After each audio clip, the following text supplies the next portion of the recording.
Hello, my beautiful sisters. Welcome to another video. And don't forget to subscribe and hit the notification bell so you don't miss a thing. I want to talk about something we're often told not to do. Hey, girl, don't complain. Stop complaining. It's not going to get you anywhere. Somewhere along the way, we started believing that complaining made us weak, made us look ungrateful, or made us look like we were too much. But sis, that is not the whole story.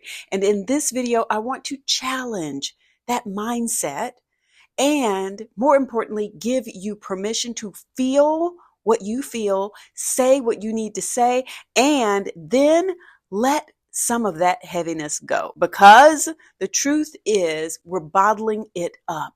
And that is the thing that is actually hurting you. Sis, you are not just being negative when you're complaining. You're carrying a load, and we need to talk about how to let it go. I see you, and I say this all the time. You're juggling life, holding down all of your responsibilities and pushing through obstacles while you're trying to stay what? Composed, professional in the work environment, and unbothered. But deep down, you're bothered. And you know this. You're tired of people overstepping. You're tired of being passed over, underestimated, and even overlooked. And here's the thing. You've probably been told to just let something go. Don't complain, or girl, just keep working.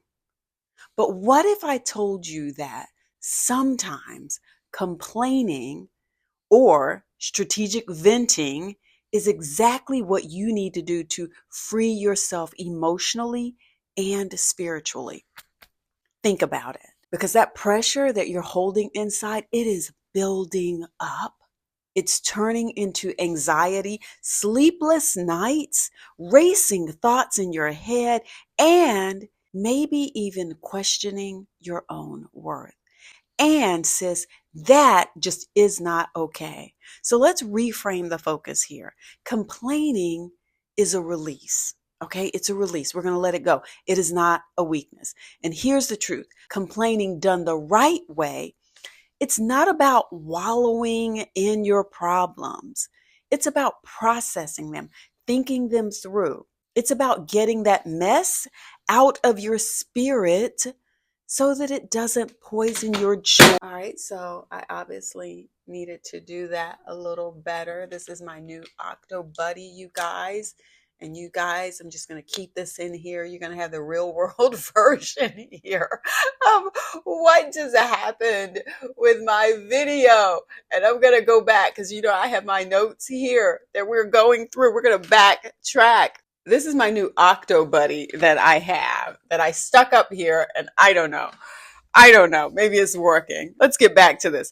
It is really about getting that mess out of your spirit, so that it doesn't poison your joy or cloud your clarity. That's where I was going before my Octo Buddy fell.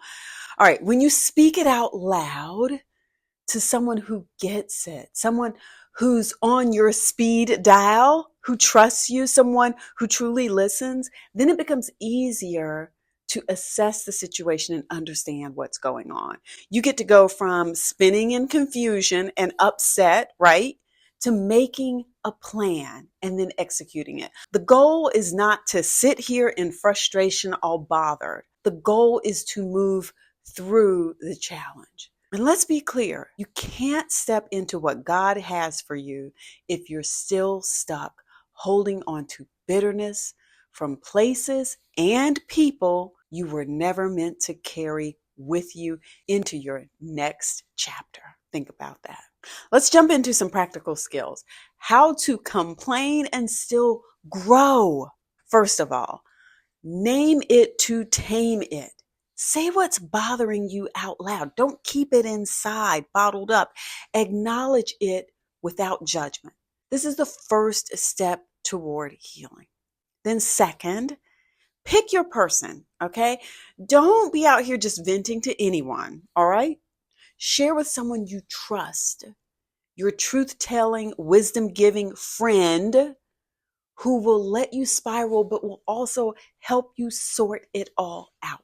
Be picky here. Number 3, move from release, okay, to resolution. After the venting, ask, okay, what do I need to do next? Sometimes the answer is action. Sometimes, girl, sometimes it's just rest. Sometimes it's just letting go. Number 4, make sure you have set some emotional boundaries, okay? Complaining isn't permission to dwell. We're not trying to take up residence there. It's a permission slip to release and then recenter where you are. And number 5, pray it out. Pray it out. Even if you don't have the right words, God does. Give it to Him. That's where peace and next steps often begin. All right? So let me bring some encouragement forth because you deserve relief, not repression, right?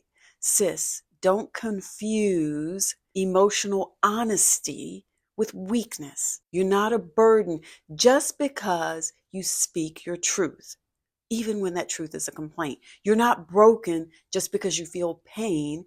You're human, and you're not a complainer just because you refuse to suffer in silence. You don't have to. What you are is wise enough to know that healing, real, true healing, sometimes starts with a conversation.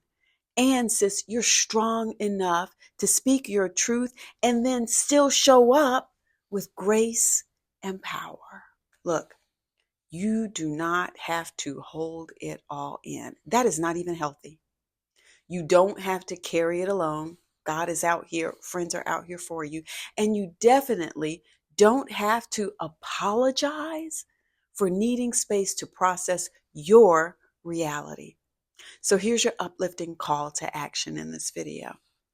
Sis, today I want you to give yourself permission to release, breathe, let go what's been weighing you down. Make the call if you need to. Write the journal entry. Say the prayer you've been holding back. Cry the tears that you need to cry and speak your truth. Let it out so that you can live in peace.